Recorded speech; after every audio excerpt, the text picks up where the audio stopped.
Iran से अभी ये जो खबर आ रही है, ईरान अब आर पार के मूड में लग रहा है। इजरायल में दनादन गोला बारूद दागा जा रहा है। आलम यह है कि इजरायल में लोगों को जान बचाने के लिए बंकर में शरण लेनी पड़ रही है। खबर हम आपको लगातार बता रहे हैं। ईरान ने इजरायल में मिसाइलों की बौछार अभी शुरू कर दी है। ईरान के मिसाइल हमले से इजरायल में अफरा तफरी हो गई है। अफरा तफरी ऐसी मची है कि इजरायल में बंकर के अंदर जाने के लिए लोगों को कहा जा रहा है कि बंकर के अंदर जाइए, अपनी जान बचाइए। इस वक्त हम तेल अवीव के एक बंकर में मौजूद हैं और यहाँ पर मिसाइल हमले का अलर्ट जारी हुआ है और जो लोग यहाँ पर हैं वो रात में कुछ इस तरह से अपना वक्त बिता रहे हैं। स्थानीय गीत पर लोग गुनगुना रहे हैं और लोग यहाँ पर रात कुछ इस तरह से बिता रहे हैं। इजराइल के लोग अंदर से कितने मजबूत होते हैं, ये वीडियो, ये तस्वीरें इस बात की गवाह हैं। इस वक्त युद्ध चल रहा है और इस युद्ध के बीच में जब भी मिसाइल हमले का अलर्ट जारी होता है तो लोग बंकर में आते हैं और आज इस युवा ने सबका दिल जीत लिया। इस बंकर में सब इसके गाने पर गुनगुना रहे हैं। आपको मैं तस्वीरें दिखा रहा हूँ, देखिए किस तरह से लोग पूरी तरह से यहाँ पर एक माहौल आप देख सकते हैं। आवाजें सुनिए इस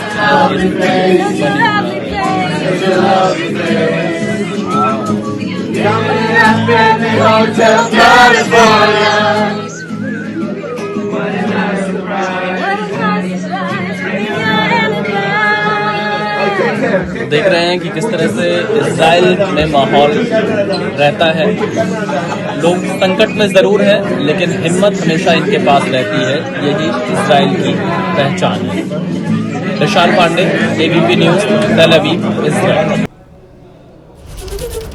और ये हमारे सहयोगी विशाल पांडे जो कि तेल अवीव में है, वहाँ के एक बंकर से अपनी ये रिपोर्ट भेज रहे थे। माहौल वहाँ अच्छा बिल्कुल भी नहीं है। मैं जल्दी से वापस जाना चाहूँगी नीरज राजपूत के पास। और नीरज, जिस तरीके की खबरें आ रही हैं, अगर बेन गुरियन एयरपोर्ट पर इतनी क्षति हुई है तो फिर इजरायल के अंदर अभी जाना या इजरायल से बाहर निकलना, क्या ये समझा जाए कि अभी नामुमकिन हो गया है एटलीस्ट तेल अवीव से?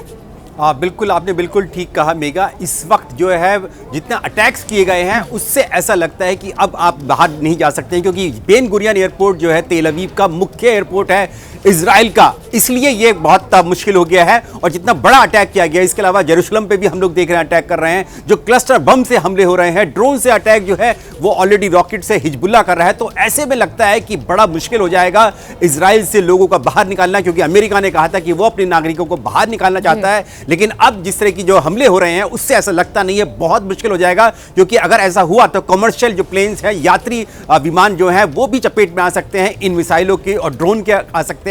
और इसके साथ साथ जो अटैक्स जो हो रहे हैं ड्रोन्स के साथ, हिजबुल्लाह जो है वो दूसरी तरफ अटैक कर रहा है, इधर से ईरान की तरफ अटैक किया जा रहा है। तो ये बड़ा मुश्किल हो जाएगा कि यहां से अब लोगों का बाहर निकलना, यानी कि जो लोग जहां पर हैं वो बंकर में ही रहकर रह जाएंगे। और जैसा ईरान ने कहा था कि अब इजराइल में सायरन बजने बंद नहीं होंगे, वही ऐसा दिखाई दे रहा है मेघा। जी जी जी बिल्कुल, आप बने रहिए हमारे साथ। और महायुद्ध से जुड़ी इस वक्त की एक और बड़ी खबर जो सामने आ रही है वो जिससे आप सोच भी शायद नहीं सकते हैं कि अमेरिका को ईरान से युद्ध कितना महंगा पड़ रहा है। ये बात हम आपको अभी बताएंगे, विस्तार से बताएंगे कि जंग के मोर्चे के साथ साथ आर्थिक मोर्चे पर भी अमेरिका को कितना बड़ा झटका लग रहा है। और इसके लिए मैं वापस अपने सहयोगी चंदन के पास जाना चाहूंगी। चंदन, हमें ग्राफिक्स के थ्रू समझाइए ये पूरा वॉर, ये युद्ध अमेरिका के लिए कितना महंगा अभी। बिल्कुल मेघा जी, अगर बात की जाए कंट्रोल रूम से अपने दर्शकों को हम बताते हैं कि यह लड़ाई अमेरिका के लिए कितना महंगा सौदा पड़ रहा है। इस जंग में अब तक 34,000 करोड़ से ज्यादा कल तक अमेरिका का खर्च हो चुका है। यह बड़ी खबर आ रही है। ईरान से जंग में अमेरिका का 34,000 करोड़ का खर्चा अब तक हो चुका है। सिर्फ 100 घंटे के अंदर अमेरिका का इतना खर्च हो चुका है। और रोजाना की अगर बात की जाए तो रोजाना 420 करोड़ रुपए का खर्च हो रहा है, हर घंटे 300 करोड़ से ज्यादा का, यानी कि रोजाना का लगभग यहां बात की जाए तो ये 700 करोड़ से ज्यादा का खर्च हो रहा है। इसके अलावा 100 घंटे में अमेरिका ने 33,913 करोड़ रुपए अपने खर्च कर दिए हैं। सिर्फ 100 घंटे के अंदर ईरान से लड़ाई में 7,000 करोड़ से ज्यादा प्रतिदिन का खर्च पड़ रहा है, यानी बहुत महंगा पड़ रहा है। ईरान के ऊपर जो हमला किया जा रहा है, मिसाइलें दागी जा रही है, इसके अलावा अमेरिका को जो अपना पूरा का पूरा जंगी बेड़ा मैनेज करना पड़ रहा है, यह कतई सस्ता नहीं है। और अमेरिका को ईरान से लड़ाई में रोजाना 7,420 करोड़ रुपए खर्च करने पड़ रहे हैं। अगर इसके मुकाबले ईरान की बात की जाए तो ईरान का खर्च काफी कम है, क्योंकि ईरान ने जो अपने हथियार डेवलप किए हैं वो भी काफी कम है। और अमेरिका ने शुरुआती 100 घंटे में 34,000 करोड़ लगभग खर्च कर दिए हैं। इसके बाद मेघा जी अगर बात की जाए तो अमेरिका को मेंटेन करना पड़ रहा है। इसके साथ साथ जिस तरह से उनके ठिकाने जो हैं दुबई में अटैक किया जा रहा है और तमाम उसके बेसिस पर अटैक किया जा रहा है, उन खर्चों का हिसाब किताब तो बाद में होगा, लेकिन शुरुआत में अगर सिर्फ अभी देखें तो 100 घंटे में 34,000 करोड़ बहुत महंगा सौदा है अमेरिका के लिए। जी बिल्कुल चंदन, 300 करोड़ हर घंटे, माइंड बॉगलिंग फिगर्स हैं ये सारे। ईरान के हमले से संयुक्त अरब अमीरात में तबाही। संयुक्त अरब अमीरात ने सैटेलाइट तस्वीरें अब जारी की है, जिससे ये दिख रहा है कि फुजैरा में तेल प्लांट में हुए नए नुकसान क्या हैं और कितनी बड़ी हैं। और इसके लिए मैं वापस नीरज के पास जाना चाहूंगी, नीरज राजपूत जो हमारे साथ वॉर रूम से अभी मौजूद है। नीरज, ये बताइए, अब इतनी सारी तस्वीरें जो आ रही हैं, तबाही एक जगह दूसरी जगह, एक देश में कई देशों में, और कुछ भी रुकने का नाम नहीं ले रहा है। हाँ बिल्कुल मेघा, आपने बिल्कुल ठीक कहा। यूएई का जो यूएई पर बहुत बड़े हमले कर रहा है, ईरान कर रहा है, क्योंकि ईरान को बहुत बड़ा दुश्मन लगता है अपना यूएई, क्योंकि यहाँ पर कई मिलिट्री बेस है। सबसे बड़ा मिलिट्री बेस जो अमेरिका का वो यहाँ पर अल दफरा बेस है।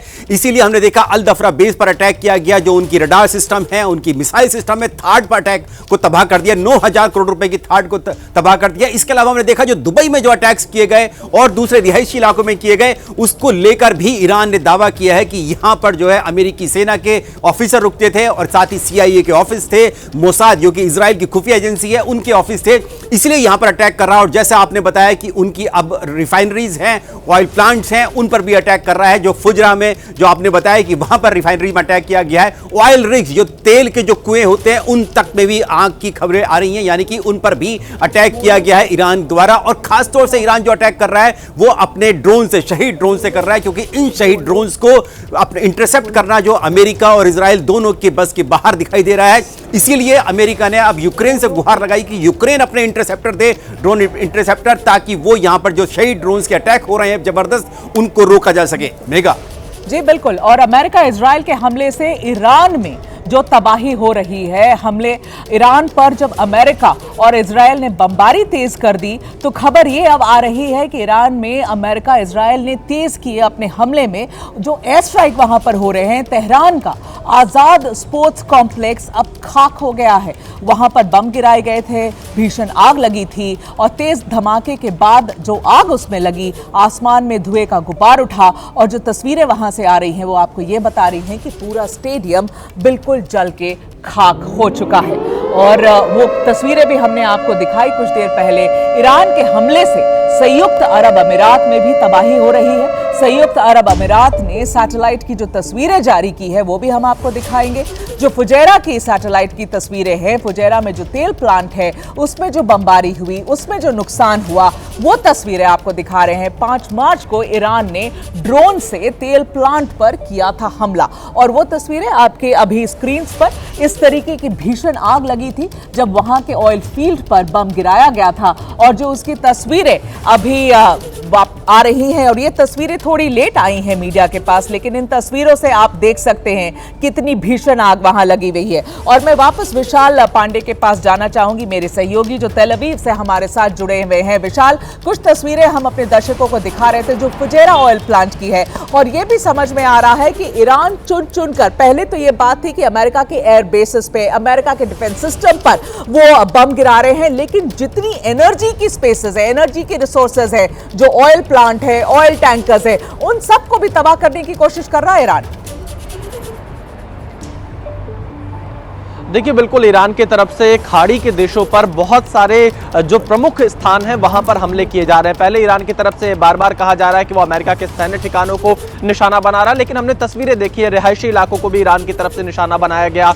इसके साथ ही साथ अब जो एनर्जी सेक्टर से जुड़े हुए प्रमुख स्थान हैं उनको ईरान की तरफ से निशाना बनाए जाने का प्रयास किया जा रहा है। इससे कहीं ना कहीं ऊर्जा संकट पूरी दुनिया के सामने आने वाले दिनों में खड़ा हो सकता है, जिस तरह के हालात इस वक्त खाड़ी के देशों में बनते हुए नजर आ रहे हैं। ईरान ये कोशिश कर रहा है कि वो खाड़ी के देशों में बड़े पैमाने पर हमले कर सके और इससे कहीं ना कहीं वो अमेरिका को दबाव में लाने की कोशिश कर रहा है, क्योंकि ईरान के हमले तेल अवीव में सफल नहीं हो पा रहे हैं। ईरान बड़ी तादाद में मिसाइल से हमले की कोशिश तेल अवीव में कर रहा है, पर उसकी एक दो मिसाइल को छोड़कर बाकी सब की सब इंटरसेप्ट हो जा रही। तो इसीलिए ईरान कहीं ना कहीं अपनी पूरी ताकत जो खाड़ी के देश हैं, जहां पर अमेरिका के सैन्य ठिकाने हैं या जो प्रमुख स्थान हैं, उनको हमला करने पर लगा रहा है और वहां उसको सफलता भी मिल रही है इजराइल के मुकाबले। तो कहा जा सकता है ईरान फिलहाल अमेरिका और इजराइल पर दबाव बनाने की कोशिश कर रहा है। और एक तरफ मेघा, आज हमने सुबह ही बताया था कि वहां पर नए नेतृत्व का जो सिलेक्शन था वो रुका हुआ है। तो क्या ईरान भी दबाव में आ रहा है अमेरिका और इजराइल के? दोनों विशाल, ईरान इजराइल दोनों ही दबाव में है इस वक्त। और आप अपना ख्याल रखिए, आप तेल अवीव में है वहां पर।